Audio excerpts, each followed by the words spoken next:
전하시며 아버지의 나라가 오시며 아버지의 뜻이 하늘에서와 같이 땅에서도 이루어지소서. 오늘 저에게 일용할 양식을 주시고 저에게 잘못한 일을 저희가 저희 죄를 용서하시고 저희를 유혹에 빠지지 않게 하시고 악에서 구하소서. 성부와 성자와 성령의 이름으로 아멘. 참 예수님, 네, 오늘 우리 다니엘서 이제 마지막 장인데, 네, 정말 다니엘서 그 어려운 책인데 우리 14장이 마지막이죠. 예, 14장은 정말 재미난 이야기로 되어 있어요.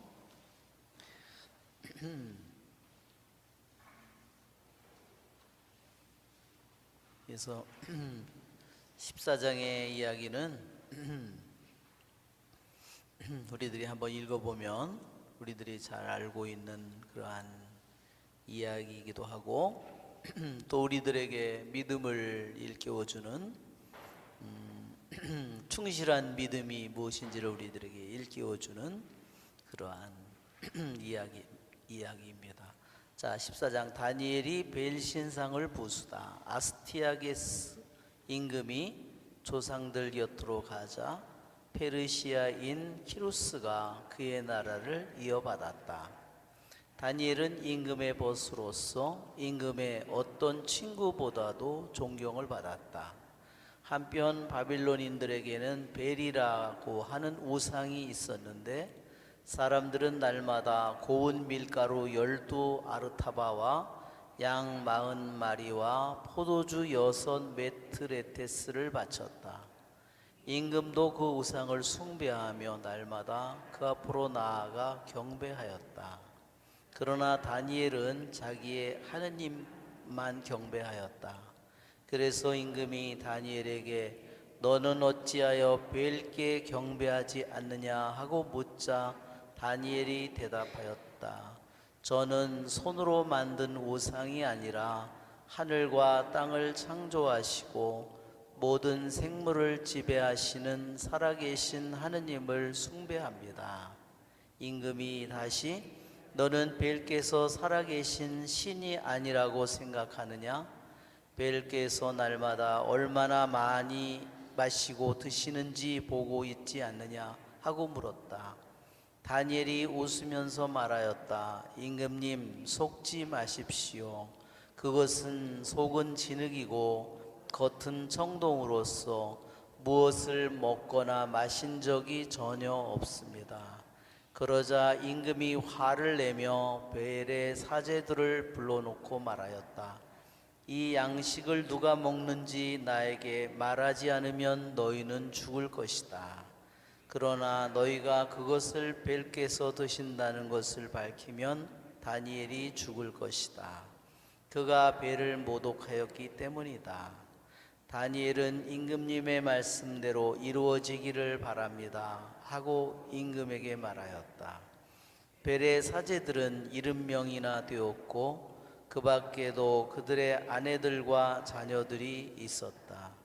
임금은 다니엘과 함께 벨의 신전으로 갔다. 그러자 벨의 사제들이 말하였다. 자, 저희는 나갑니다, 임금님. 임금님께서는 음식을 올려놓으시고 포도주를 차려놓으신 다음 문을 잠그시고 임금님의 옥새로 봉인하십시오. 내일 아침에 와 보시고 벨께서 그것들을 모두 드시지 않는 것으로 드러나면 저희가 죽을 것입니다. 아니라면 저희에 관하여 거짓말을 하는 다니엘이 그렇게 될 것입니다. 그러면서 그들은 걱정하지 않았다. 제사상 밑으로 비밀 통로를 만들어 놓고 늘 그 통로로 들어가서 음식을 먹곤 하였던 것이다. 그들이 나간 다음에 임금은 벨에게 음식을 올려놓았다. 그러자 다니엘은 자기 종들에게 분부하여 재를 가져오게 하고 임금이 혼자 있는 앞에서 온 신전에 그 죄를 뿌려놓았다. 그런 다음 그들은 밖으로 나가 문을 닫고 임금의 옥새로 봉인하고 나서 떠나갔다. 그날 밤에도 사제들은 늘 하던 대로 아내들과 자녀들을 데리고 안으로 들어가 모든 것을 먹고 마셨다. 다음 날 아침에 임금은 일찍 일어났다. 다니엘도 그와 함께 있었다. 임금이 다니엘아 봉인이 그대로 있느냐 하고 묻자 다니엘이 임금님 그대로 있습니다 하고 대답하였다. 문들이 열리자마자 임금은 제사상 위를 살펴보고서는 큰 소리로 외쳤다. 베리시여 당신께서는 위대하십니다. 그리고 당신께는 거짓이 하나도 없습니다. 다니엘은 웃으면서 임금이 안으로 들지 못하게 하고서는 바닥을 보십시오. 그리고 저것들이 누구 발자국인지 알아맞혀 보십시오 하고 말하였다. 임금은 남자들과 여자 발자국이 보이는구나 하고 말하더니 분노를 터뜨리며 사제들과 그들의 아내들과 자녀들을 체포하게 하였다. 사제들은 자기들이 와서 제사상의 제물을 먹고 나던 비밀 문들을 임금에게 보여주었다. 임금은 그들을 사형에 처하고 벨은 다니엘에게 넘겨주었다. 다니엘은 벨과 그 신전을 부수어 버렸다. 네, 여기까지만 읽겠습니다. 이때는 여기 있는 것처럼 아스티아게스 임금이 죽고 페르시아인 임금 키루스가 그의 나라를 이어받았다 그랬습니다. 즉 이것을 우리 그 시대별로 보면 자 여기에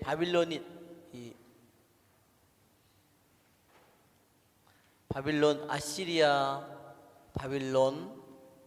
바빌론의 마지막 왕이 나보니두스와 벨사살이라고 돼 있죠. 그러니까 이 지금 기루스 이 왕이 바빌론을 무너뜨리고 페르시아 제국이 쓰는 때인데 처음에 페르시아 제국이 쓸 때는 이것이 메데 페르시아라고 그랬어요. 메디아 페르시아. 그래서 원래는 메데가 더 강하다고 그랬죠. 그래서 메데가 강하고 페르시아가 약했는데 지도를 나중에 보면 여기에 보면 여기가 지금 여기가 티그리스강 이게 이쪽으로 간 게 유프라테스 강이거든요. 그러면 여기가 지금 여기 이 강 유역이 이 강을 중심으로 이 사이에 있는 지역이 메소포타미아 지역이고 이 지역에 여기에 바로 바빌론 수도가 여기 있었어요. 니니베는 아시리아 제국의 수도는 이 위에 있었어요. 그런데 아시리아 제국이 멸망하고 바빌론이 나라를 세우면서 여기가 수도가 되었는데 이제 메데 페르시아는 이쪽 지방이에요. 여기가.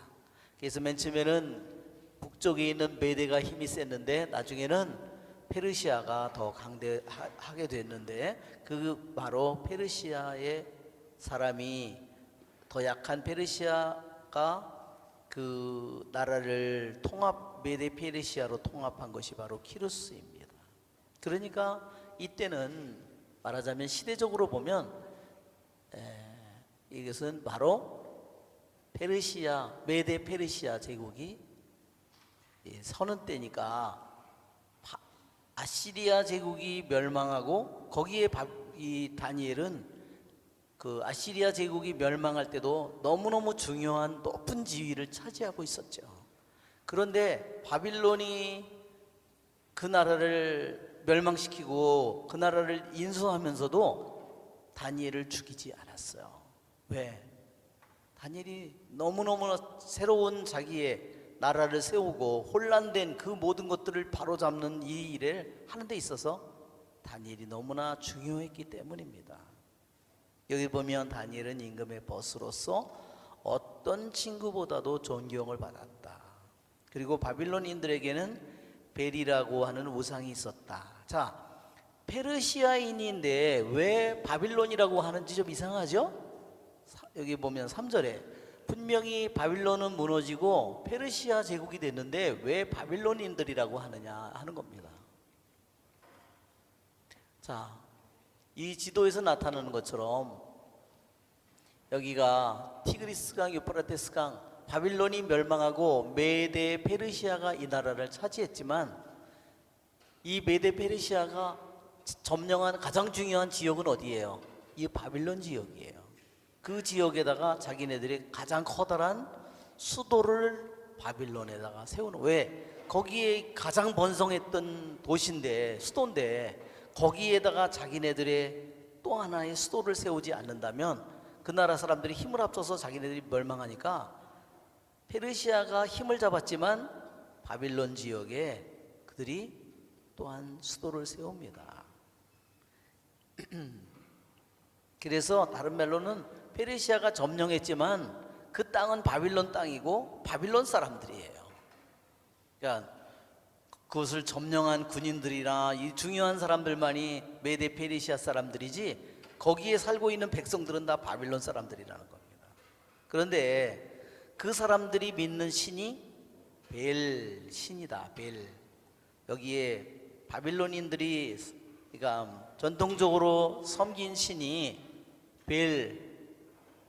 벨인데 한번 보세요. 벨이 뭐가 비슷하냐면요, 이게 아카디아어입니다. 아카디아어는 뭐냐면 이거는 우리가 바빌론 이전에 아시리아의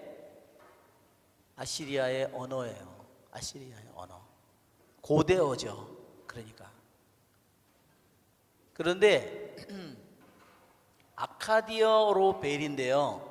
그러면 보통 바빌론 언어나 그 셈족의 언어, 칼데아 언어로는 이것을 번역하면 이것이 뭐냐면요, 바알이에요. 벨이나 바알이나요, 벨 거의 별 차이가 없어요. 발.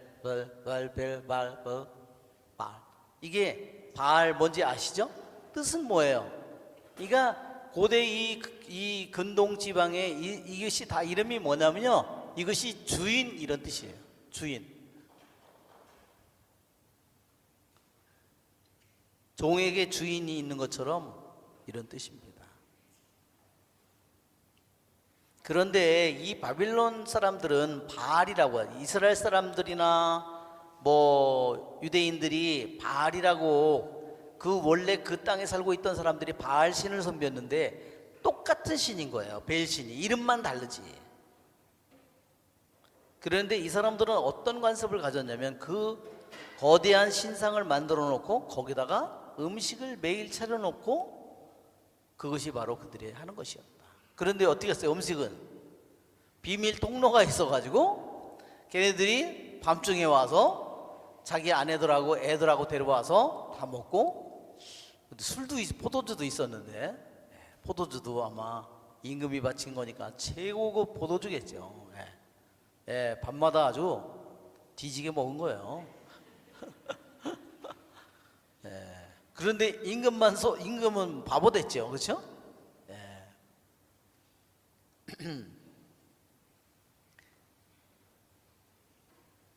그래서 임금이 묻습니다. 너는 어찌하여 벨께 경배하지 않느냐? 그러니까 다니엘이 저는 손으로 만든 우상이 아니라 하늘과 땅을 창조하시고 모든 생물을 지배하시는 살아계신 하느님을 경배합니다. 사람의 손으로 만든 벨신은 그것은 진짜가 아니라는 거죠. 그것은 거짓된 것이라는 거죠. 가짜라는 거죠. 우상이라는 말은 가짜라는 말이에요. 근데 오늘날 우상이라는 말이 얼마나 멋있는 말로 변했어요. 청소년들의 우상, 팝의 우상, 요즘에는요 우상이다. 진짜 하느님은 어디 가고요? 진짜 옛날에는 하느님이 계시고 가짜가 우상이었잖아요. 우상이라는 말 자체가요 가짜라는 말이에요. 가짜. 이것은 가짜고 거짓이에요. 그런데 이게 지금은 어떻게 되냐면 오히려 우상이 하느님보다 더 높이 올라갔어요. 애들 젊은 사람들의 사고방식 속에서 보세요. 참 이게 완전히 이 세상에 어쩌면 이런 일이 일어날 수 있을까. 거짓이 가짜가 하느님 위에 있는 이 뒤집힌 세상이 되었다는 거예요. 그렇죠? 돈이나 성공이나 멋진 멋진 자동차나 무슨 뭐 이런 게 이런 것이 뒤집힌 세상이 됐습니다.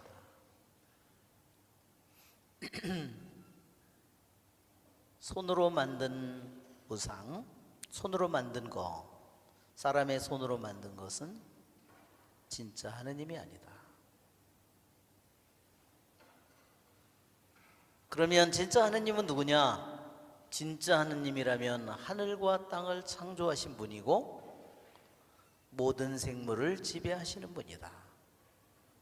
또한 다니엘의 말로는 절대로 그 신상은 속은 진흙이고 겉은 뭐예요? 청동이라서 절대로 먹을 수 없는 존재다 그랬습니다.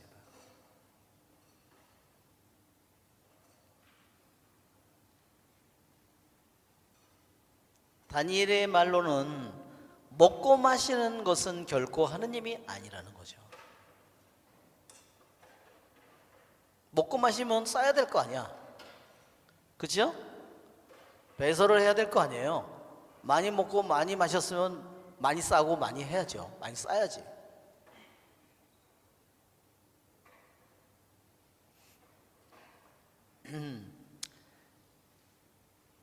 임금이 너는 벨께서 살아계신 신이 아니라고 생각하느냐? 네, 다니엘은 그것은 겉은 청동이고 속은 진흙일 뿐이라고 그렇게 말했습니다. 살아계신 신이 결코 아니라는 겁니다.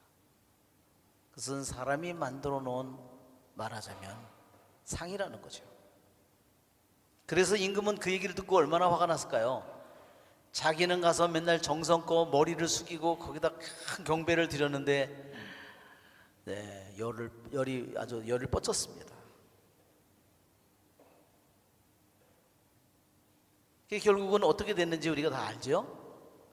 그 사제들이 다 나가고 그 다음에 이제 임금이 음식을 차려놓고 그 다음에 다니엘이 한 일은 뭐예요? 몰래 임금이 보는 앞에서 재를 뿌린 것이었습니다. 왜? 분명히 사람이 먹은 것이 확실하니까 발자국이 남을 거라는 것을 다니엘이 알기 때문에 그렇게 했죠. 그래서 앞에 있는 문을 다 봉인했지만 지하 통로에 있는 분은 있는지를 몰랐습니다. 비밀 통로가 있는지. 결국은 그것이 발견되어서 그들은 다 처형되었고 벨 신상도 신전도 없어지게 됩니다. 자, 다니엘은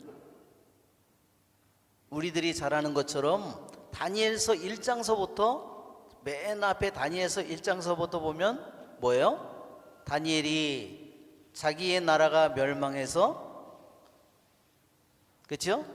유다 임금 여호와킴 통치 제3년에 바빌론 임금 네부카드네자르가 쳐들어와 예루살렘을 포위하였다. 포위되어서 이제 잡혀서 이제 바빌론 땅으로 끌려갑니다. 거기에 가서 용케도 궁궐에 젊은이로 뽑혀서 말하자면 내시로 뽑혀서 특별 교육을 받고 그가 거기서 살지만 그는 어때요? 바빌론의 음식을 먹어요, 안 먹어요? 안 먹습니다. 왜 안 먹었어요, 그가? 바빌론의 음식을 먹지 않는 이유가 뭐예요? 율법의 토라를 지키기 위해서입니다. 그 음식은 부정한 음식입니다. 왜 부정한 음식이죠? 더러운 손으로 했기 때문에. 첫째요, 그 피가 도살할 때 피를 빼지 않은 것은 부정한 음식이에요. 율법에 따르면. 닭이든 소든 양이든 그 짐승을 잡을 때 칼로 목을 베어서 피를 반드시 빼야 되는 겁니다. 피를 뺀 고기하고 피를 빼지 않은 고기하고 먹으면 차이가 뭐가 있을 것 같아요? 네, 제 생각에는 죽은 피가 많이 들어있는 고기를 먹으면 더 정신이 몽롱할 것 같습니다. 제 생각에도. 그리고 피가 들어있으면 분명히 피는 부패할 거 아니에요. 더 빨리. 그렇죠? 더 빨리 부패합니다. 액체잖아요. 그 안에, 그래서 분명히 그것은 더 빨리 부패하고, 그렇기 때문에 토라에 의하면 짐승을 도살하는 방법, 그것이 나와 있는 겁니다. 그렇게 도살되지 않는 음식은, 고기는 부정한 고기예요. 또 한 가지 문제는 그들이 음식을 만들 때 자기들이 믿는 수많은 신들에게 그것을 이미 바치고서 그 음식을 만든다는 겁니다. 만들어서도 마찬가지고. 그러니까 여러분 한번 생각해 보세요. 다니엘이 먹을 수 있는 음식이 더군다나 포로로 잡혀서 가서 그런 상태여서 다니엘이 어떤 뭐를 얻어 고기가 생겨도 먹었을 것 같아요?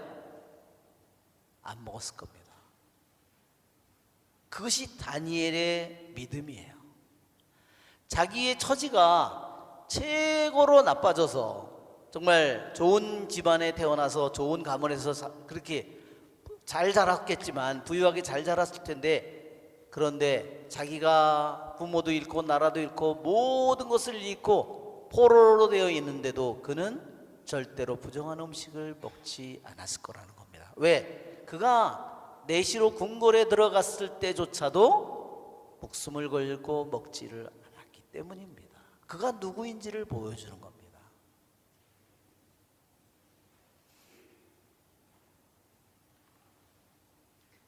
왜 다니엘이 살아계신 하느님을 얘기하냐면, 다니엘은 자기가 먹는 것서부터, 자기가 생각하는 것부터 모든 것을 하느님의 뜻을 이루는 일로 그가 살아계신 하느님을 섬겼다는 얘기입니다.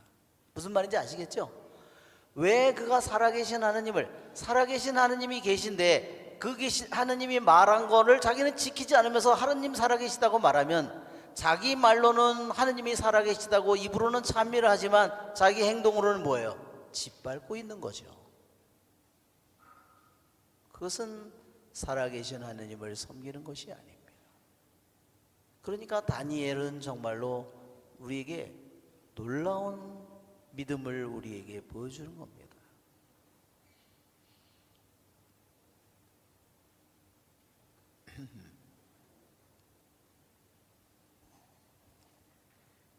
그가 살아계신 하느님을, 자기가 처지가 바뀌었든 처지가 좋든 나쁘든 그가 어떠한 상태에서도 살아계신 하느님을 어떠한 마음으로 그가 먹고 마시고 자기가 행동하고 결정하고 모든 일에 있어서 그가 어떻게 했는가. 그는 살아계신 하느님을 먹는 거로나 마시는 거로나 자기의 행동으로나 자기의 생각으로나 자기의 뜻으로나 자신의 모든 결정으로 살아계신 하느님을 참으로 섬긴 사람이었습니다. 그래서 우리가 보면 성경에 다니엘도 이 다윗도 보면 허점이 있죠? 다윗도 허점이 있습니다. 예. 부하 장군의 아내가 모욕하는 걸 보고서 너무 이뻐가지고 미쳐가지고 그 여자를 데려다가 잤는데 아기를 가져가지고, 그쵸? 아주 더 큰 죄를 짓게 됐어요. 그쵸? 그래서 나중에 살인까지 하고, 이렇게 다 성경에 나오는 위대한 사람도, 아브라함도 뭐예요? 이집트에 가서 파라오 앞에 가서 부인이 너무 이쁘니까 누이라고, 그렇죠? 이렇게 다 허점이 있는데 다니엘은 허점이 없어요.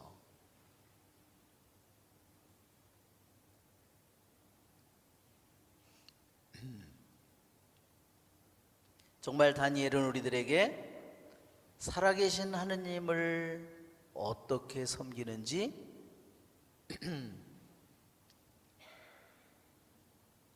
그가 네부카드네자르 대왕의 만든 신상 앞에서도 절을 하지 않았기 때문에 끌려가서 던져지고, 그렇죠? 불구덩이에 던져지고,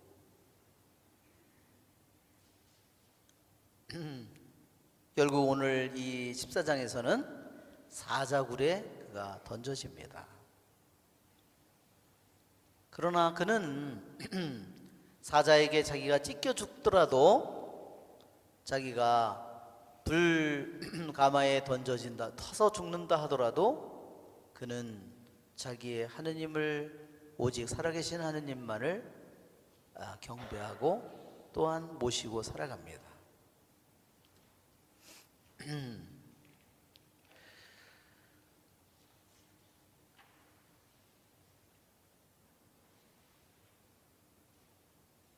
예, 성전의 밑에 보면 통로가 있었다고 그랬어요. 우리 성전엔 비밀 통로가 있을까요? 있습니다. 통로가 있긴 있어요. 이로 들어가면 저기 밑에 회합실로 해서 해가지고 이쪽 이렇게 해서 저쪽에 보좌신부님 건물이 있는데 그쪽으로 있죠. 비밀 통로예요. 그렇지만 제대 밑으로는 없어요. 저희 신학교 저기 서울신학교예요. 그 서울신학교에 대신학교가 있고요, 소신학교가 있었는데요, 그 건물이 많이 떨어져 있습니다. 그런데 그 두 건물 사이에요, 비밀 통로가 있었다는 겁니다. 신학교의 어떤 신부님들도 몰랐습니다. 아마 그거를 알고 있던, 그걸 지은 것은 독일 신부님들이 졌대요. 근데 왜 비밀 통로를 만들어 놨겠어요? 만일에 역사를 생각해 볼 때, 전쟁이 나서 그랬을 때 사제가 다 사제될 사람들이 죽는 것을 막기 위해서 비밀 통로를 만들어 놔서 몇십 명, 몇백 명이도 거기서 먹고 들어가서 몇 개월을 살 수 있도록 다 만들어 놓은 거예요. 그런데 그분들이 그거를 후임자에게 넘겨주거나 알려줘야 되는데 전쟁통에 갑자기 다 죽으니까 그게 알려지지 않은 거죠. 정말 저도 신학교에 있을 때 너무너무 놀랐습니다. 그런데 그거를 누가 발견했냐? 학생들이 발견했어요. 자세한 내용은 뭐 총무과에다 문의하시기 바랍니다. 네, 그런 일이 있었습니다. 좌우지간. 그러니까 이러한 교회에서는 그러한 그와 같은 일이 생길 경우에 그러한 수도자나 이런 성직자나 이러한 사람들을, 신자들을 보호하고 그러기 위해서 그러한 것을 이미 하고 있었던 거예요. 얼마나 성당을 짓는, 돌건물로 짓는 것만 해도 대단한 일인데 어떻게 거기에다가 그 통로를 만들어서 어떻게 배수를 그걸 했고, 정말로 참 대단한 일이에요. 자, 다니엘이 큰 뱀을 죽이다 그랬습니다.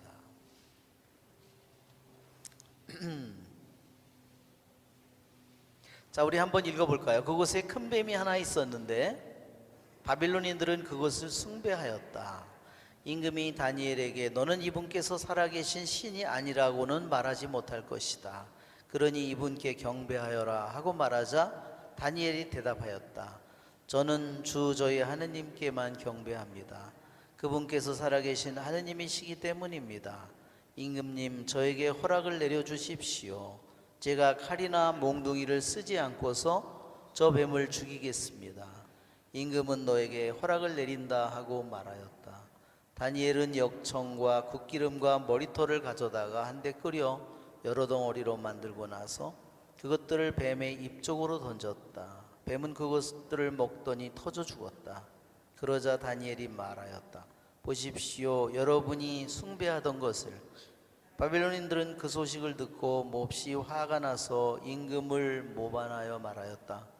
임금은 유다인이 되어버렸다. 그래서 배를 부수고 뱀을 죽이고 사제들을 살해한 것이다. 그들은 임금에게 가서 다니엘을 우리에게 넘겨주시오. 그러지 않으면 당신과 당신 가족을 죽여버리겠소 하고 말하였다.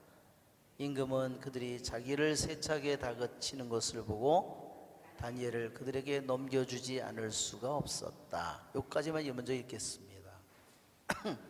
우리 다니엘서 13장 14장은 히브리 성경에는 없다고 그랬습니다. 그리고 이것을 히브리 성경에서는 성경으로 인정하지 않는다고 했습니다. 그런데요, 이스라엘에 쿰란 동굴이 있죠? 사해 문서가 발견됐는데 거기서 제일 많이 나온 문서가 뭐냐면 다니엘서였다는 겁니다. 유대인들은 다니엘서를 예언서로 인정하지 않습니다. 그런데 다니엘서에 나와 있는 예언은 누구에 대한 예언일까요? 바로 예수님에 대한 구세주 예수님께서 오실 것에 대한 예언이죠. 그리고 놀랍게도 사해문서에서 발견된 다니엘서에는요 13장 14장이 다 들어있다는 겁니다. 이거 웃기죠?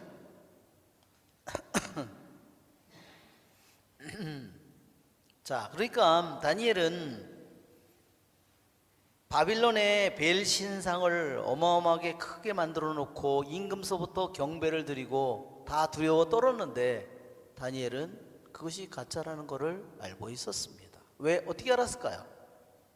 성경의 말씀을 통해서, 토라를 통해서 알았죠. 하느님은 어떠한 형상도 지니지 않는다는 것을, 어떤 형상도 지니지 않기에 그분은 어떤 것을 먹지도 마시지도 않는다는 것을 알고 있었습니다. 그러니까 그것이 다 인간이 가짜로 꾸며낸 짓이라는 걸 알고 있었습니다. 또 거대한 뱀인지 용인지 거기에 뱀을 바빌론인들이 섬겼다고 했습니다. 그림을 보면요, 바빌론인들의 신전에, 지금도 발견된 신전에 보면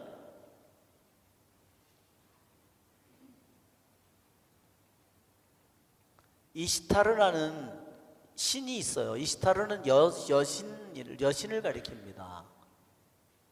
이게 마르둑이고 이것이 일종의 벨신이에요. 또 하나는 이게 이런 신을 만들었겠죠. 이건 네부카드네자르의 상이라고 그랬어요. 네부카드네자르가 만든 상, 불에 던진 거죠. 다니엘. 이건 다니엘의 무덤입니다. 오늘날에 있는. 이것은 다니엘이 역청과 국 이런 것을 머리카락하고 이런 걸 해서 끓여가지고 이것을 말 같기도 하고 저게 뭐야 도대체 앞다리는 털인가 이게 무슨 아주 희한하게 생겼죠? 굴 속에서 사는 겁니다. 예. 그런데 이 그림을 보면 이게 바빌론의 신전의 유물로 발견된 것을 그 바빌론의 왕궁의 모습이에요. 자, 여기 보면 이상한 동물이 있죠. 호랑지도 있고 다리도 있고 사자는 아니고, 사자가 이렇게 목이 가늘 리는 없고, 이게 뭐야? 이 동물이 수도 없이 나온다는 겁니다.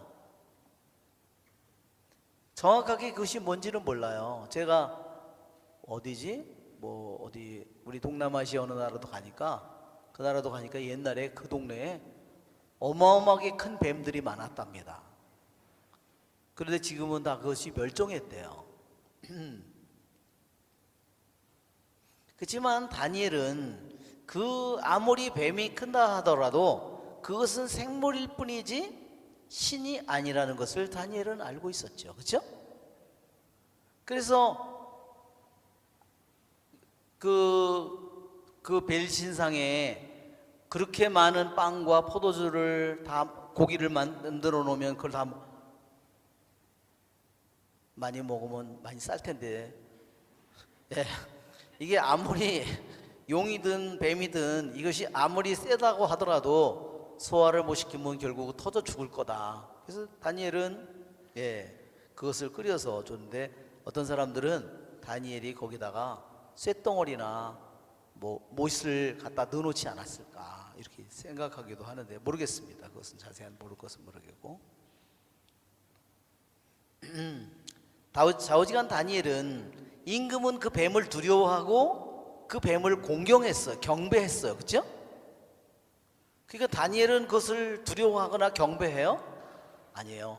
칼로 죽이지 않더라도 먹어서 저기 하면 소화를 못 시키고 결국은 죽을 거라고 생각해서 이러한 것을 만들어서 역청과 국기름과 머리털을, 기름이 있어야지 맛있을 거 아니에요. 그죠?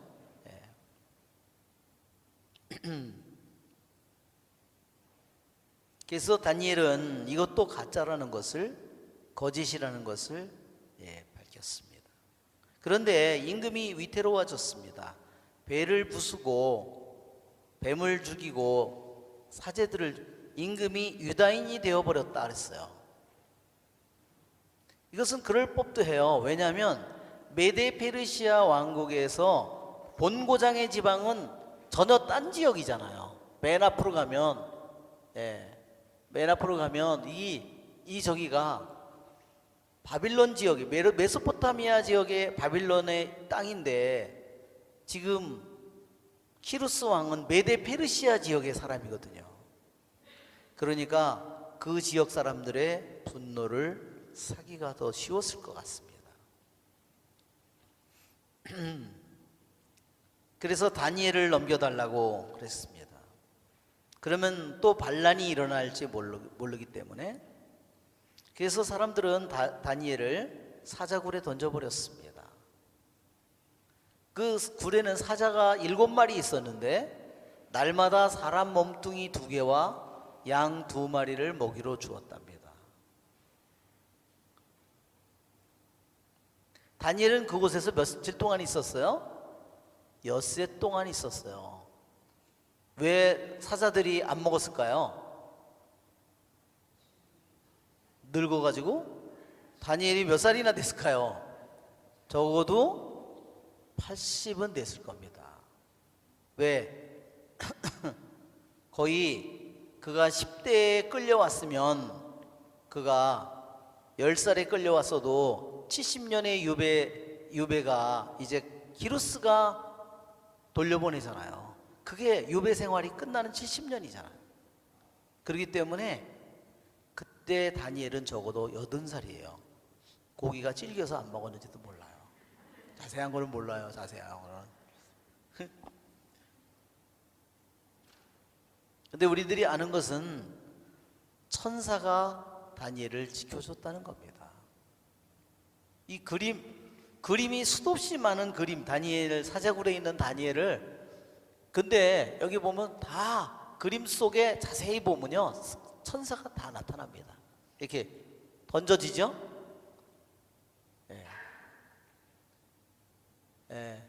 그런데 항상 위에서 빛이 내려오고, 이것은 천사가 내려오는 것을 보여주죠.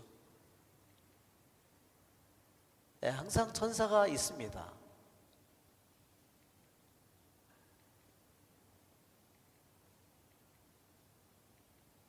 수많은 사람들이 이 다니엘이 사자굴에 있는 이 그림을 그렸어요.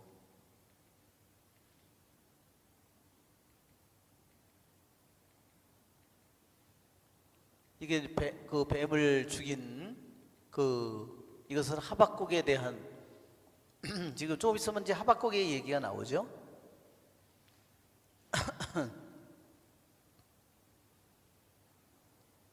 살아계시는 하느님을 그는 어려서부터 그것을 살아왔어요. 그래서 하느님께서 항상 그와 함께 계십니다. 우리들에게도 하느님이 항상 함께 계시죠. 그렇죠? 그러나 그것은 일치가 쉽게 깨어질 수 있어요. 왜? 누구 때문에 그렇죠? 우리 때문에. 우리가 쉽게 그것을 잃어버리잖아요. 그런데 제 생각에는 다니엘은 천사들이 사자들로 하여금 자신을 못 먹게 만들었는데, 제 생각에는 다니엘은 사자라도 좀 잘라 먹고 싶었을 것 같아요. 고기니까. 그놈들은 어차피 하느님께서 자기는 죽이지 않고 천사를 통해서 지켜주는데, 다니엘은 너무 배가 고팠을 것 같아요. 그렇죠? 그런데 33절에 보면 한편 유다에는 하박국 예언자가 있었다. 그는 국을 끓이고 빵을 부수어 사발에 담아 들에 있는 추수꾼들에게 가져가는 길이었다. 그때 주님의 천사가 하박국에게 말하였다. 내가 가지고 있는 그 음식을 바빌론으로 가지고 가서 사자굴에 있는 다니엘에게 주어라. 하박국은 주님, 저는 바빌론을 본 적도 없고 그 굴은 알지도 못합니다. 하박국은 어디에 있어요? 하박국은요, 유다에 있는 예언자예요. 그러니까 기가 막히잖아요. 유다에 있는 예언자인데 너무나 멀리 1000km 이상 떨어진 우리 지도에 나타나는 것처럼, 지도에 보면, 맨 앞에 지도를 보면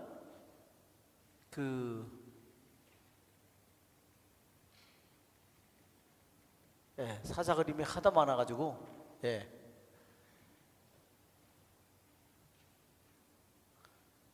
여기 지금 유다의 하박국 예언자가 있는데요, 바빌론까지 천사가 국을 끓여가지고 빵을 거기다가, 아마 다니엘이 어릴 때 먹은 음식이, 우리들도 어릴 때 먹은 음식 먹고 싶죠, 그죠? 그러니까 다니엘이 자기 고향에서 고깃국을 끓여서, 진한 고깃국을 끓여가지고 거기다가 빵을 떼어가지고 그거를 그 국물에다 넣어가지고, 그래서 먹으면 추울 때는 얼마나 맛있겠어요. 그 음식을 만들어서 들판에 추수하는 사람들에게 가지고 가다가 천사가 머리를 잡고, 그죠? 이게 몇 킬로예요, 이게를. 제 생각에는 하박국 예언자는 대머리가 되지 않았을까. 이게 이렇게 돌아가지는 않았겠죠? 그냥 다이렉트로 갔겠죠? 그리고 다시 천사가 갔다가 데려다 놨어요. 그래서 어떤 그림을 보니까요, 진짜 웃기는 그림 있더라고요. 천사가 이 머리털을 가는데 하박국 예언자의 눈을 이렇게 다 가렸더라고요. 눈이 뭘까봐 그랬는데 너무 빨리 가니까 이게 머리털을 천사가 쥐고서, 그쵸, 날아가는 거죠. 그래가지고 이건 사자 우리에 있는 다니엘을 그린 겁니다. 이렇게 하나는 국이죠, 하나는 빵바구니예요. 빵바구니. 그러니까 얼마나 하박국 예언자가 얼마나 어이가 없었을 거예요, 그렇지? 아니 이게 무슨 개 같은 경우가, 이게 뭐 이런 경우가 있어 그러면서 그래가지고 여기다 갖다 내려놓는 머리털을 이렇게 붙잡아서, 그러니까 뭐 6일 동안 단식을 한 거니까, 그렇죠? 그러니까 정말 왜냐하면 저 음식을 가져다 줄 사람은 아무도 없어요. 왜? 저 위의 문은 왜냐면 임금의 옥새로 봉인했잖아요. 그렇기 때문에 아무리 다니엘을 사랑하는 사람도 어떤 음식도 가져다 줄 수가 없어요. 그 봉인을 풀을 수도 없고. 그렇기 때문에 천사가 음식은 부정한 음식은 안 되고, 그렇죠? 그렇기 때문에 유다 땅에서 공수해온 거예요. 얼마나 걸렸는지 자세한 내용은 몰라요. 국이 식었는지 안 죽었는지 그런 건 자세히 모르겠어요.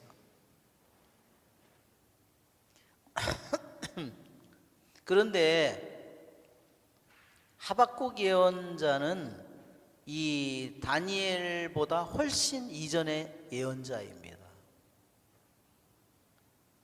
그래서 시간적으로는 맞지 않을 수도 있어요. 그렇지만 하느님에게는 뭐 불가능한 일이 없습니다. 유대인들은요, 이 하박국이 뻐꾸기 일종 같죠? 하박국, 뻐국 그래가지고 하박국이 뻐꾸기 같아요. 근데 이 유대인 발음으로는 하박국, 바의 액센트가 있대요. 하박국. 근데 이 박국이요, 유대인의 이 말로는요, 하박국 예언자의 이름이요, 포옹이랍니다. 뜻은. 그래서 한번 여러분 왜 그런 의미가 나오냐면 열왕기 하권 4장을 한번 보세요. 열왕기 하권 4장. 열왕기 하권 4장에 보면 16절을 보시면 엘리사가 맨날 가서 묵고 있는 집에 옥상방에 묵고 있는데 지나갈 때마다 수냄 여자의 집에 들려서 옥상방에 머뭅니다. 그 여자는 수냄 여자는 부자였는데 아이가 없었어요. 그래서 저 사람은 분명히 하느님의 사람이라고, 하느님의 거룩한 사람이 틀림없다고 작은 옥상에 방을 꾸미고 침상과 식탁과 의자와 등잔을 놓아드리고 올 때마다 거기에 들 수 있게 하자고 그랬는데 16절에 보면 엘리사가 말하였다. 내년 이맘때가 되면 부인은 한 아들을 안게 될 것이요. 그러니까 내년 이맘때가 되면 아들을 안고 있을 거라는 거예요. 그러니까 이미 임신을 한 거예요. 그렇죠? 뭐 자세한 건 모르지만 좌우지간 이미 1년이 되면 아기를 낳아서 이미 안고 있을 거라고 했어요. 여기에 아들을 안는다라는 말이요. 이것이 안는다는 말이 바로 포옹이라는 말이에요. 하박 이런 말입니다. 히브리 말로 하박. 내년 이맘때쯤 아들을 하박할 거다. 아들을 안게 된다. 아들을 안는다. 포옹한다. 껴안는다. 이런 말입니다. 또 하나는 이것이 함박라는 것이 이게 아시리아의 꽃의 일종이랍니다. 제 생각에는요, 함박꽃 같아요. 함박꽃. 왜냐하면 함박쿠쿠 그랬어요. 함박쿠쿠. 이 꽃 이름이요, 함박쿠키예요. 이게 두 가지의 이 하박국이라는 이름이 유래가 이 두 가지입니다. 그래서 유대인들은 생각하기를 뭐라 그러냐면 이 하박국이 누구냐? 수냄 여자의 아들이다. 이렇게 얘기를 하는 겁니다.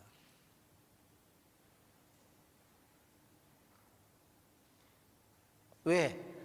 내 아들을 안게 될 거니까, 하박할 거니까 그 아들의 이름이 하박국이 된 거죠. 무슨 말인지 아시겠죠? 네.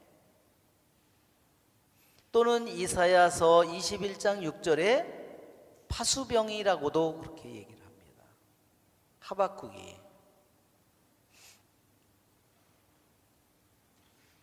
물론 선사가 하박국의 머리를 붙들고 머리채를 잡고 자기 영의 위력으로 바빌론에 있는 구리에 데려다 놓는 것은 뭐 얼마든지 가능한 일이죠. 천사가. 하박국은 뭐라고 얘기해요? 다니엘, 하느님께서 그대에게 보내신 음식을 받으시오. 다니엘은 하느님 당신께서 저를 기억해 주셨습니다. 예. 왜냐하면 그게 지하 감옥이잖아요. 그러니까 얼마나 춥겠어요. 저도 오늘 아침에 미사를 하고 달걀을 하나, 두 개 삶아서 니키랑 하나씩 나눠 먹고, 그런데 너무 떨리는 거예요. 야, 뭘 따뜻한 걸 좀 먹어야 되겠다. 이때까지는 안 먹어도 되는데, 야채를 먹었는데 더 떨리는 것 같아요. 안 되겠다. 뭐를 먹을까? 그래가지고서요, 그 봉지 있잖아요.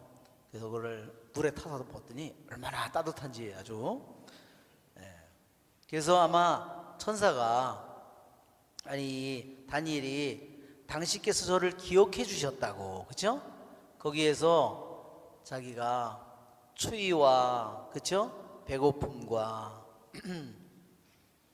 떨고 있는 정말 다니엘은 자기에게 어떤 사람도 임금조차도 자기에게 음식을 줄 수 없는데 주님께서 천사를 시켜서 다니엘을 먹여주셨습니다.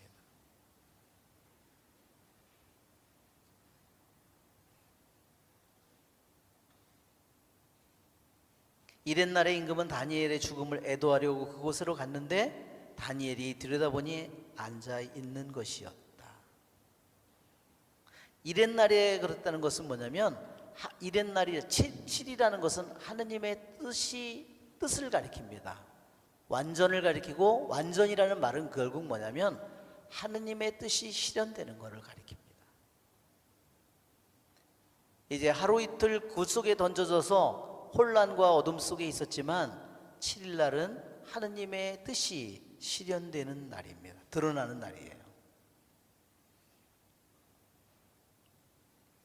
임금이 다니엘의 하느님 당신께서는 위대하십니다. 당신 말고 다른 분은 계시지 않습니다.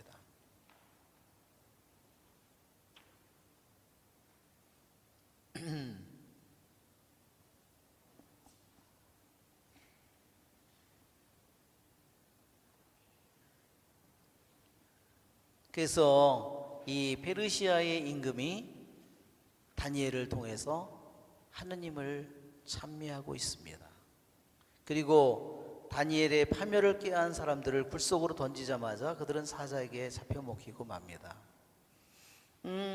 이란에는요, 다니엘의 무덤이 6개가 있답니다. 다 다니엘의 무덤이라고 주장하는 거예요. 근데 가장 유명한, 그 전에 우리 성채강복 할 때 이란 사람이 와서 거기 기타 치고 그러던 분이 있었죠? 그분이 이란 형분인데 그분은 자기 나라에 가지 못합니다. 왜냐하면 이란에 가면 사형입니다. 왜? 이슬람을 버리고 하느님을 받아들였기 때문에. 그래서 평생 고향을 갈 수 없습니다. 그래서 어머니하고 통화를 한대요. 얼마나 마음이 아프겠어요. 자기 형제, 자기를 누가 죽여야 될까요? 가면 자기 형제들이 자기를 죽이는 겁니다. 자기 형제들이. 정말 그분이, 부인은 한국 여자예요. 정말 목숨을 걸고 그렇게 하고 살고 있는 겁니다. 그런데 그분이 저한테 얘기하시더라고요. 이란에 다니엘의 무덤이 있습니다. 이란이, 그러니까 지금 메데 페르시아가 바로 이란입니다.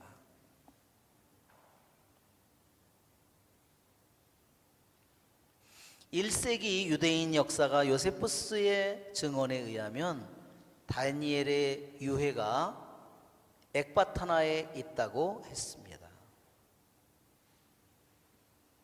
후대 유대인들은 다니엘의 무덤이 수사에 묻혀 있다고 했습니다. 그러니까 말하자면 다 전체가 다 있는 것이 아니라 그것이 다 유해가 이제 부분 흩어진 거죠.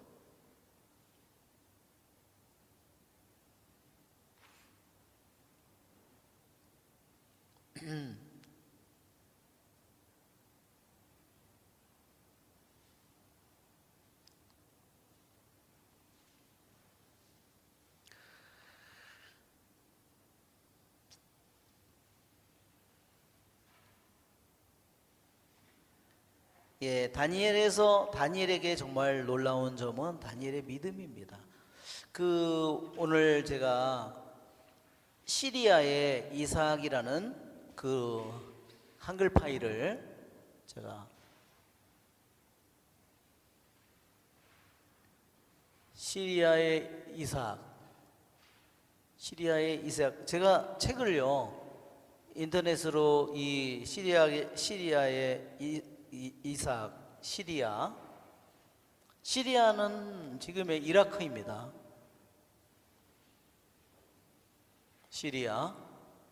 시리아의 이삭.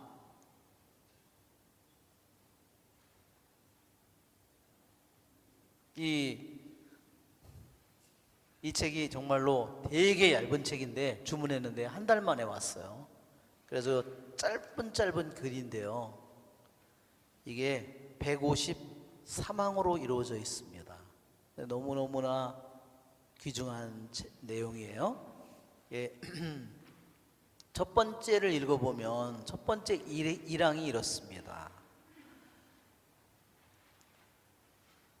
하늘나라로 올라가는 계단은 당신 안에 숨겨져 있습니다. 당신의 영혼 안에 숨겨져 있습니다. 그러니 당신 자신 안으로 깊이 들어가십시오. 그리고 죄를 멀리 하십시오. 그러면 당신 안에서 하늘나라로 올라가는 그 사다리의 계단을 당신은 발견하게 될 것입니다. 이것이 이 책에서 시리아의 이삭 교부가 말하는 겁니다. 자, 제가 오늘 그 부분은 뭐냐면 시간이 지금 30분인데 네, 시리아의 이삭이 뭐라 그랬냐면 믿음이 다니엘의 믿음이 뭘까? 우리가 한번 시리아의 이삭의 이 교부의 글을 읽으면 믿음이 뭔지 우리에게 정말 너무나 많은 은총을 받을 것 같아요. 믿음은 뭐냐면 고요하고 단순한 마음을 요구합니다. 어떤 마음을 요구한다 그랬어요? 고요하고 단순한 마음. 어떤 마음일까요? 그게 어린애와 같은 마음이에요. 너희가 회개하여 어린애와 같이 되지 않으면 절대로 하늘나라에 들어갈 수 없다. 그 마음이 어떤 마음이냐? 고요하고 단순한 마음이에요. 그 마음이 뭘까요? 그것이 순수한 마음이에요. 그러니까 성경에는요, 이게 마음이 깨끗한 사람, 어린애와 같은 마음, 단순함, 겸손함, 가난함, 이 모든 게 다 같은 겁니다. 같은 건데 하나로는 설명이 다 안 돼요. 그것이 오늘 여러분, 그게 믿음이구나. 정말 우리들은 교부들로 인해서 이러한 모든 것이 서로 연결되는 것을 보게 되는 겁니다. 왜? 그분들이 어떻게 그것을 서로 다 연결되는 것을 보여줄까요? 그것을 살았으니까.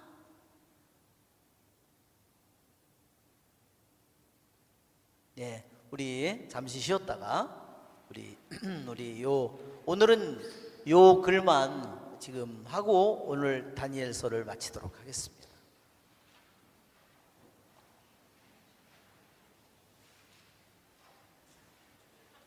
응?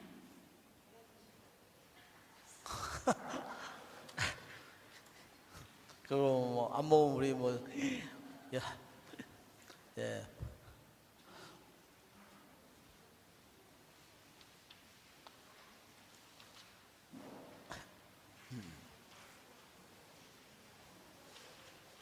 우리 이것도 저기 갖다 드려야 되겠다. 오늘 저녁에는 또한 철야 기도가 있겠습니다.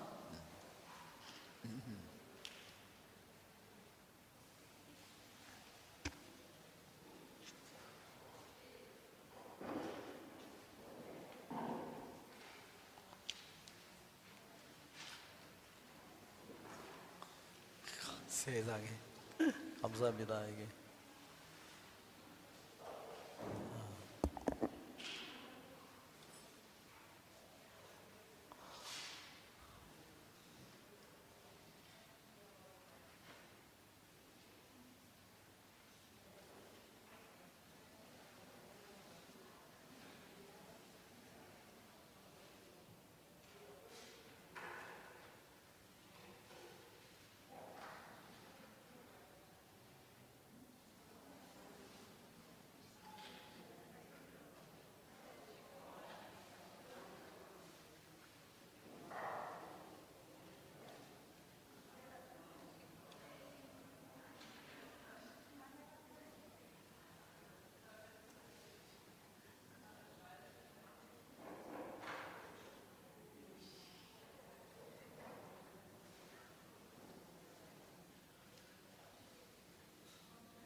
일나라 자매님, 그 성모님 저 책 좀 그 박스에 있는 거 좀 가져다 주세요.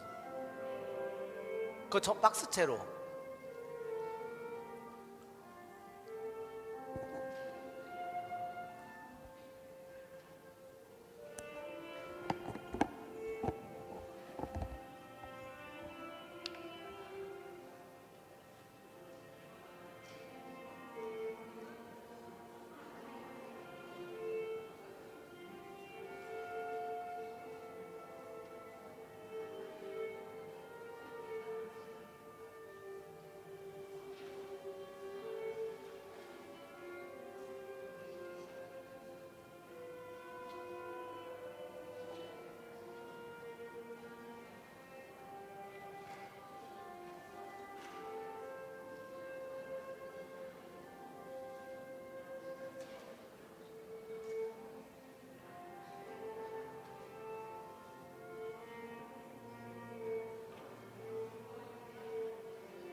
네, 우리 시리아의 이삭 교부의 그러한 짧은 글을 프린트를 영어로 제가 해드려서 죄송하지만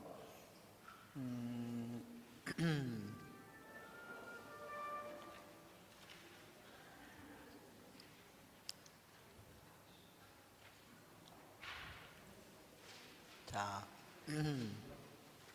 글을 보면 자 이것은 믿음에 관한 글입니다. 믿음에 관한 자 그래서 영어라고 뭐 저기 할 어려워하지 마시고 설명을 하니까 영혼이 그 행동 과정에서 영혼이 믿음의 길로 걸어가면 믿음의 길로 걸어가는 그것은 뭐냐? 영혼을 말하자면 더욱더 이것은 믿음을 더욱더 증가시킵니다. 믿음의 길로 걸어가면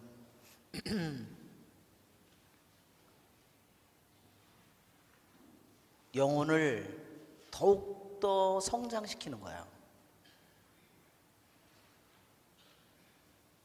믿음의 길로 걸어가면, 그러니까 한번 영혼이 믿음의 길로 걸어가는 사람하고 또 한 가지는 이것을 대비시켜서 얘기하는 거예요. 그런데 영혼이 지식의 수단으로 쪽으로 향하면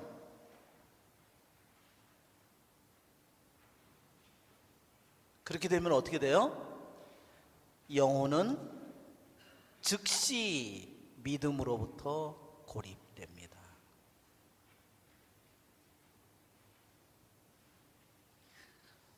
믿음의 길로 걸어가면 영혼이 성장하고 영혼이 날마다 앞으로 나아가는데 지식의 길로, 지식의 이러한 수단의 길 쪽으로 향하면, 방향을 그쪽으로 향하면 어떻게 되냐면 즉시 영혼이 어떻게 돼요?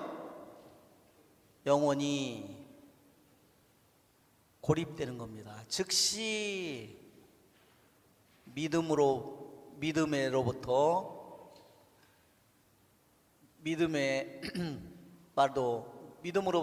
고립되는 거예요.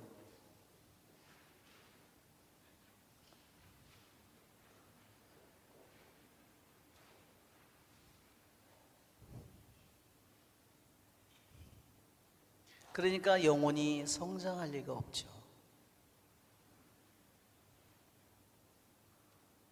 여러분, 그러니까 믿음이라고 하는 것이 정말로 중요한 거구나. 자, 그러면 그 다음에 보면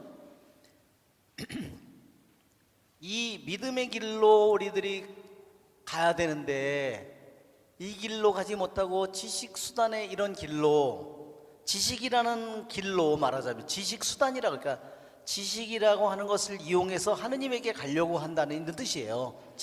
이게 지식의 길로 하느님에게 가려고 하는 겁니다.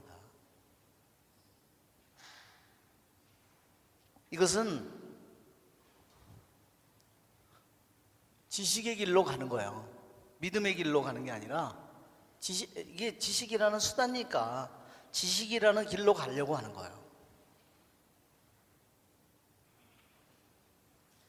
다시 이 경우를 설명한 거예요. 그 다음 세 번째 단락은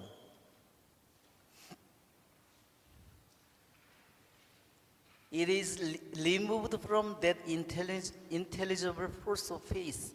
그러니까 만약에 지식의 길로 자꾸 가게 되면 뭐가 없어지게 되냐면요, 믿음 속에 들어있는 intelligible force가 있다는 거예요. 믿음 안에 있는 이해력이 있어요. 믿음 자체에. 그 이해력이 어떻게 돼요? 없어져 버리는 겁니다. 잃어버리게 되는 겁니다.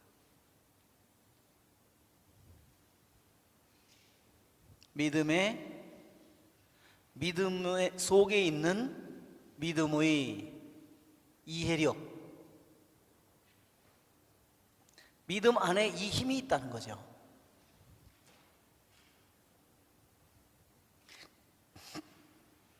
그러면 믿음 안에 이 이해력은 어떤 거냐면요,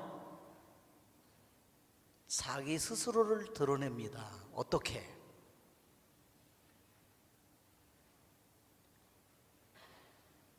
도움은 뭘 가리키냐면요, 하느님의 도움, 하느님의 은총을 가리킵니다.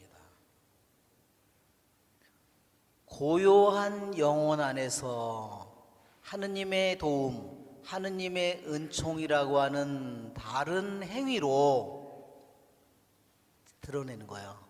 이렇게 믿음의 길로 가게 되면 믿음의 이해력이 뭐를 드러내냐면 스스로 하느님이 자신의 하느님의 은총의 힘으로 하느님의 은총의 행위로 자신을 하느님이 드러내 보여주는 거예요.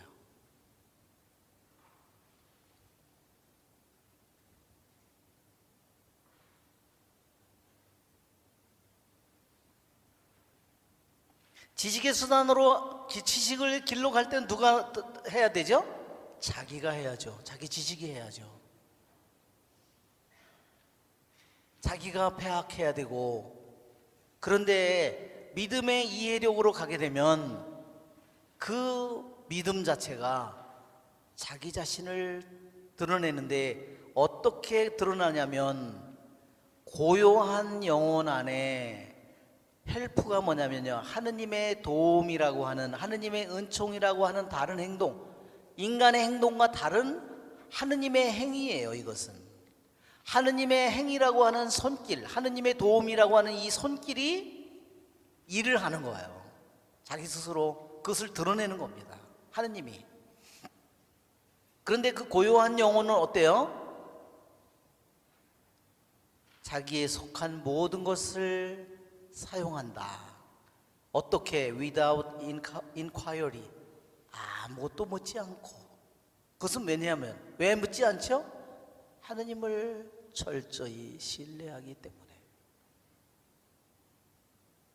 고요한 영혼이라는 것은 그런 것이라는 겁니다. 모든 것을 그분에게 맡기고, 어린애처럼 그분에게 맡기고, 아무것도 요구하지 않고 하느님에게. 그러니까 이거 인ኳ리가 질문도 되지만 하느님에게 뭔가를 요구하는 거예요. 정말 단순하게 아무것도 요구하지 않고 영혼에 속한 모든 것을 사용하는 고요한 영혼. 그 고요한 영혼 안에서, 그 고요한 영혼이 어때요? 정말 하느님을 철저히 신뢰하는 어린이와 같은 영혼이에요. 단순하고 겸손한 영혼이에요.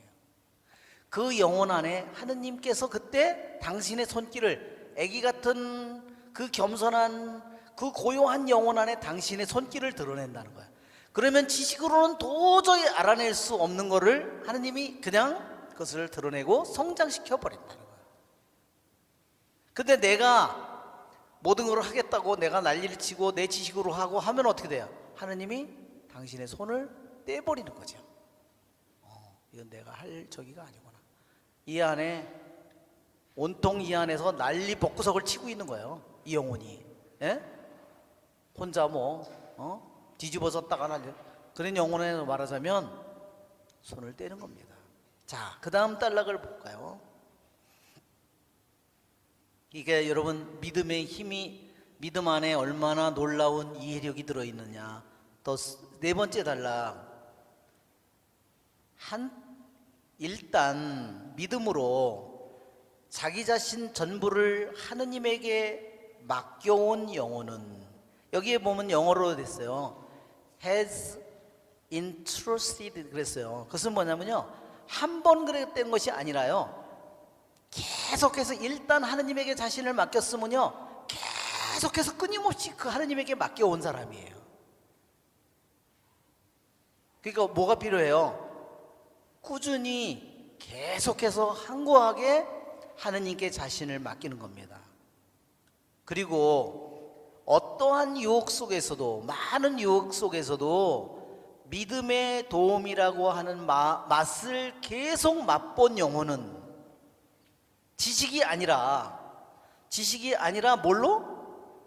믿음으로 그 맛을, 믿음을 통해서, 믿을 때 뭐가 온다 그래요? 무슨 도움이 어디서 와요? 이게 나라고 하면, 내가 이 세상에서, 이 험한 세상에서 내가 이렇게 살아가고 있다면, 내가 믿음으로 이러한 길로 내가 나아가려고 할 때 여기에 하느님의 손길이, 하느님의 이게 손가락이라고, 하느님의 손의 도움이, 이게 하느님의 손이 하느님의 도움이고 하느님의 은총이에요. 이것이 일어나는데, 만약에 내가 지식으로 그러면 이 손이 싹 없어지는 겁니다. 손을 떼는 거예요. 무슨 말인지 아시겠죠? 그러니까 어떻게 해야 돼요? 한번 일단 하느님에게 믿음으로 하느님에게 우리 자신을 전부 다 끊임없이 맡겨왔고 많은 유혹 속에서도 믿음이라는 도움의 맛을 계속해서 받은 사람들은 더 이상 자기 자신을 생각하지 않습니다. 왜? 점점 하면 할수록 이 손이 점점 커지는 거를, 점점 더 자기가 할 일은 점점 없다는 거를 깨달으니까 어떻게 해요? 자기 자신은 이제 생각하지 않게 되는 겁니다. 그리고 어떻게 되죠?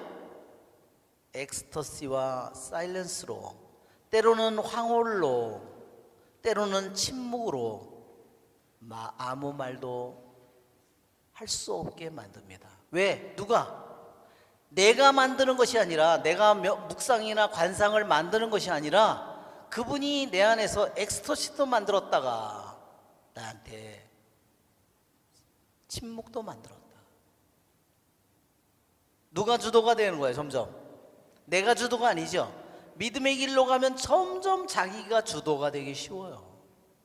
하나님은 점점 당신의 손길을, 당신을 뒤로 물러섭니다.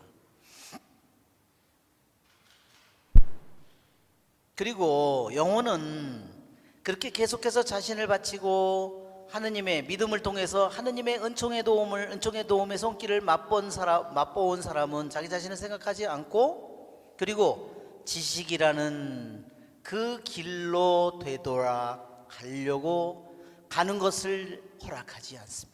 왜? 점점 그런 것을 많이 경험하고 계속해서 맛봐왔는데 다시 지식의 길로 가려고 하겠어요? 내가 몰라서 지식의 길로 속아서 아담과 하와처럼 그 뱀에게 속잖아. 지식이라는 길로 속잖아요. 그러니까 절대로 그 길로 가려고 하지 않는다는 겁니다. 그리고 그러한 지식의 길의 수단들을 사용하려고도 하지 않습니다. 왜? 뭐 할까봐? 하느님의 도움으로부터 자기가 하느님의 도움을 잃어버릴까봐, 하느님의 도움을 상실할까봐. 하느님의 도움은 어때요? 영혼을 끊임없이 방문합니다. 예, 하느님의 도움의 손길은요, 한순간도 끊임없이 우리 영혼을 방문한다는 겁니다. 그리고 어떻게 해요? 하느님의 도움의 손길은 끊임없이 우리들에게 모든 것을 주시고, 그리고 끊임없이 어디서나 영혼에게 매달려 있는 그러한 하느님의 도움의 손길. 그러니까 그 도움의 손길을 잃지 않으려고 절대로 지식이라는 이 수단, 지식의 길로 절대로 가려고 하지 않는다는 겁니다. 왜? 하느님은 끊임없이 나를 방문하고 나에게 모든 것을 마련해 주시고 나에게 끊임없이 하느님의 도움의 손길이 나에게 붙어 있는데, 내가 그거를 내버려 두고 내 지식의 길로, 그 길로 가려고 하지 않는다는 겁니다.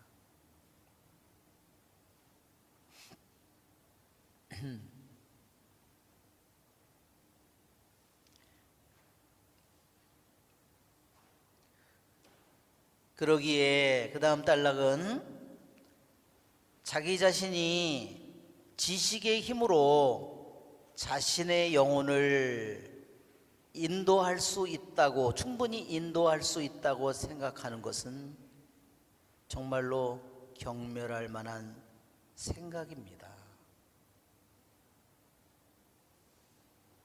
그러니까 자기가 자기의 인도자가 되는 게 아니라 뭐가 되겠죠? 이제 하느님이 믿음을 통해서 자기의 인도자가 되게 하는 겁니다. 점점 그것을 깨닫는 거죠. 그 다음에 For those in whose hearts, 그의 마음속에서 믿음의 빛의 새벽이 다가오면 그는 자신의 힘으로 기도하려고 하지 않습니다. 시도하지 않습니다. 그리고 하느님에게 감히 물으려고 조차 하지 않습니다. 이것을 주십시오. 이것을 가져가십시오. 또한 어떤 식으로든 자기 자신에 대해서 생각하지 않게 됩니다.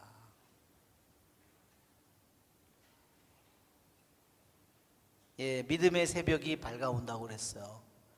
예, 우리 시리아의 이삭의 교부가, 그러니까 어때요? 아까도 위에서 얘기한 것처럼 믿음으로 끊임없이 하느님께 자기 자신을 끊임없이 계속해서 맡겨드리는 영혼.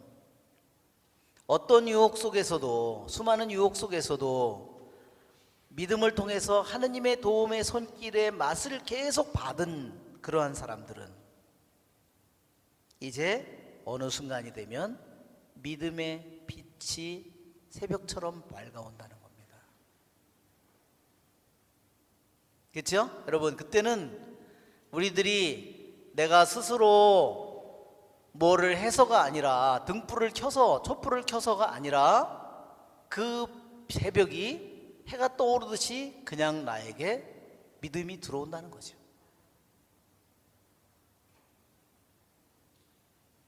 그런 사람들에게는 이제는 자기 혼자의 힘으로 시도할 필요도 없고, 하느님에게 어떤 것을, 이것을 주십시오, 저것을 가져가 주십시오, 이렇게 하느님께 간청할 필요조차가 없다는 겁니다. 그 다음에 이렇게 그들의 믿음의 눈이 이니시에이트 되어 있다는 것은, 믿음의 눈이 이제 새벽이 밝아와서 열려져 있는 시작한 영혼이에요.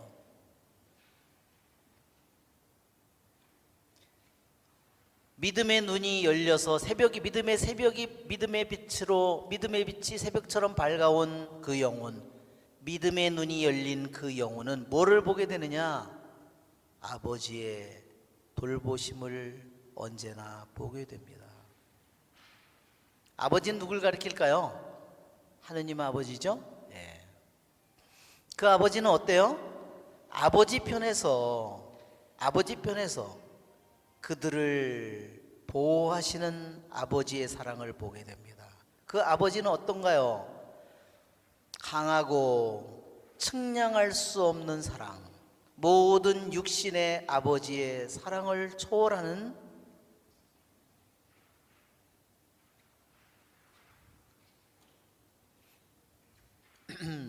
그 사랑으로 우리를 보호하십니다. 그리고 그분은 그 아버지는 어떤 힘을 가졌어요?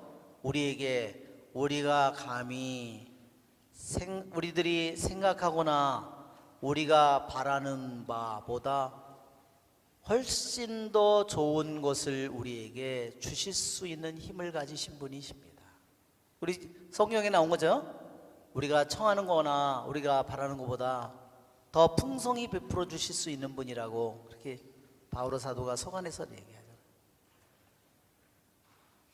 그러니까 믿음의 눈이 열리면, 그러니까 우리들이 그냥 인간적인 세상에서 뭐 따지고 계산하고 뭐하고 이런 걸로 하면은 이런 눈이 열리지가 않는 거죠. 그렇죠? 그러기에 그 다음에 Faith requires a serene and simple mind. 믿음은 고요하고 단순한 마음을 요구합니다. 어떤 기교나 어떤 수단도 필요하지 않습니다. 여러분, 정말 이 믿음이 고요하고 심플한 마인드라고,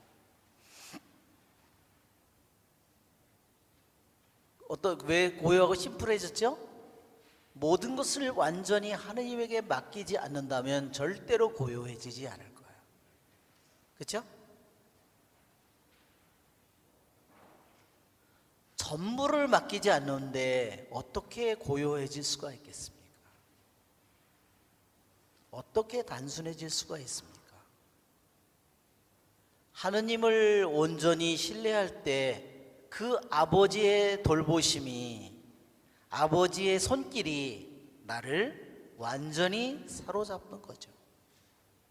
그것이 믿음입니다.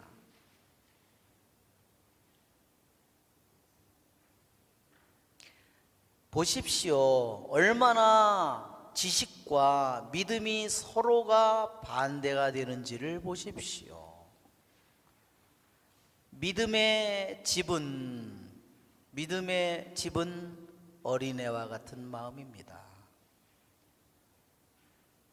믿음의 집은 순수한 마음입니다. 이 순수한 마음이요, 마음이 깨끗한 것을 의미합니다. 마음의 퓨리티, 순수함 속에서, 마음이 깨끗함 속에서 사람들은 하느님을 끊임없이 찬미하게 됩니다. 한 번 찬미하게 되는 게 아니라요, 마음의 순수함이 될 때 그는 마음이 순수하게 됐잖아요. 자도 하느님을 찬미하게 되는 거고, 일어나도 하느님을 찬미하게 되는 거고, 그렇죠? 먹어도 하느님을 찬미하게 되는 거고, 모든 것이 하느님을 찬미하게 되는 거죠.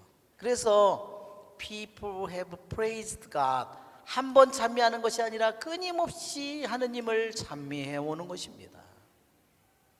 그래서 마태복음 18장 3절에 너희가 회개하여 어린이와 같이 되지 않으면 그렇게 하늘나라에 들어갈 수 없다. 끊임없이 이 세상에 사는 동안 하느님을 찬미하는 사람은 당연히 하늘나라에 들어갈 수밖에 없죠.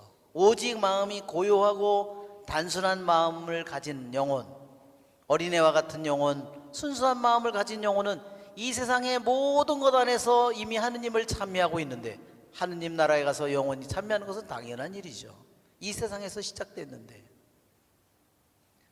그 다음에 knowledge is the persecutor.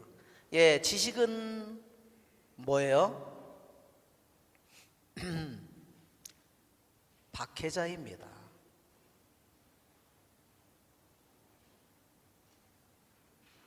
그리고 어린애와 같은 마음, pure heart, 이 두 가지의 적이라는 거예요.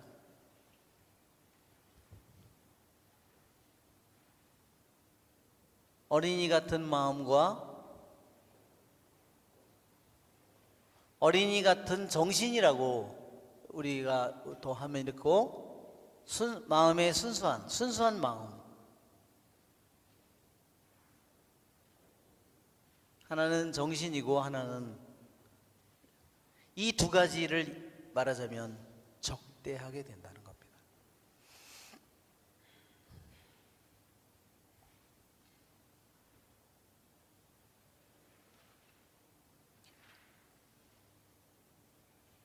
왜 그러냐면 지식은 언제나 본성의 영역에 달라붙어 있습니다.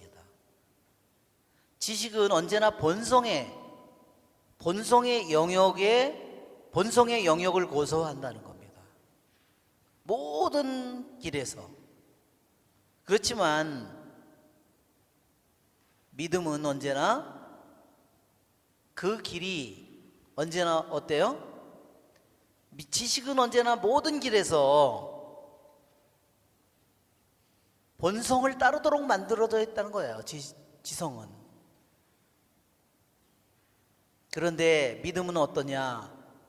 그 길에서, 믿음이 가는 길은 뭐냐면 언제나 본성을 초월하는 겁니다. 그게 뭐예요? 무슨 본성이에요? 슈퍼네이처예요. 초본성입니다. 본성을 초월하는 것입니다. 그러니까 한번 지식을 이성이라고 생각해 보세요. 이성은 언제나 모든 것을 구분하고, 그렇죠? 뭐가 흑인지 뭐가 백인지. 그러나 믿음은 그 모든 흑백을 본성을 초월한다는 겁니다.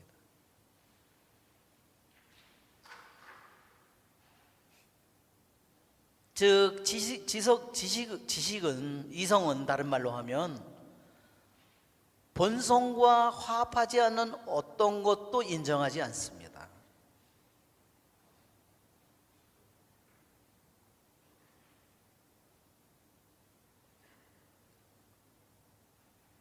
그래서 본성에 맞지 않는 모든 것들을, 그러니까 그 본성에 맞지 않는 것은 뭐예요?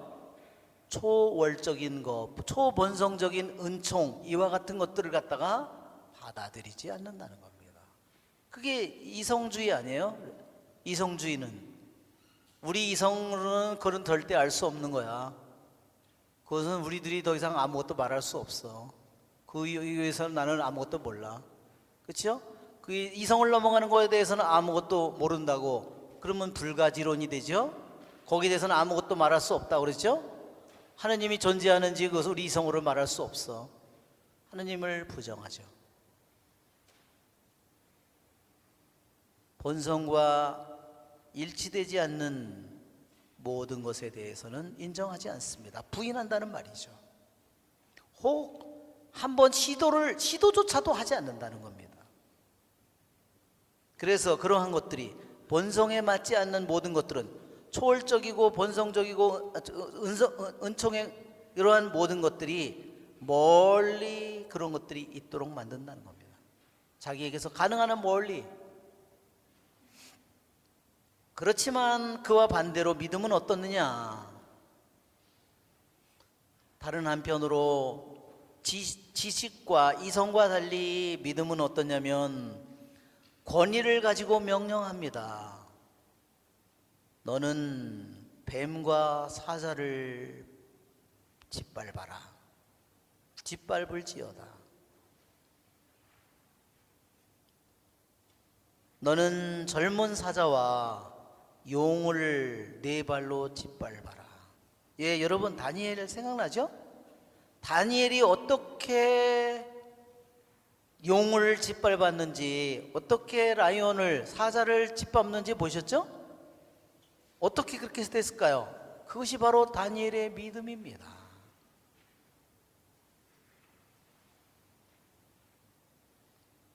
지성으로 보면 어떻게 됐을까요? 이성으로 보면 그러면 자기가 죽는 거죠. 바빌론의 법에, 페르시아의 법에, 그렇죠? 네부카드네자르의 법에, 그렇죠? 코레스의 법에 자기는 죽는 거죠. 그러나 믿음으로, 정말 저도 놀랐어요. 제가 오늘 이 글을 꼭 읽고 싶었는데요. 마지막 기절에 너는 뱀과 사자를 짓밟으리라, 그 기절이 맨 마지막에 나와가지고 너무 놀랐어요. 야, 다니엘이 바로 그런 사람이구나. 그렇죠? 그 시편의 기절이 누구에게서 이루어져요? 그것을 믿는 자 안에서는 그게 이루어진다는 거예요. 믿지 않는 자는, 이성으로 똑똑한 자에게는 절대로 일어날 수 없는 일이라는 겁니다.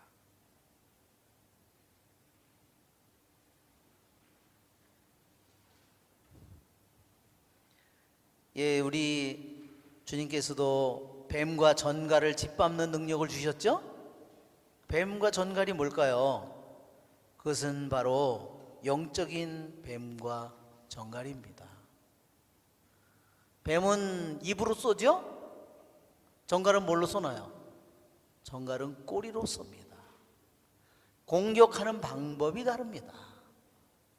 아, 영적인 뱀은 입으로 하는구나. 그렇죠? 입으로 하죠. 예, 낼름낼름 그러잖아요. 그래서 여러분 요즘 세상에 보세요. 주여 거짓말하는 혀를 끊어주소서. 오늘날 무슨 뭐 인터넷에 뭐에 동호인에 뭐에 뭐 무슨 밴드에 뭐에 그냥 수많은 정치에 뭐에 그냥 수많은 댓글에 뭐에, 그쵸? 네, 어마어마하죠. 어마어마해. 그게 뭘까요? 뱀의 혀입니다. 우리는 그거를 다 감당할 힘이 없어요.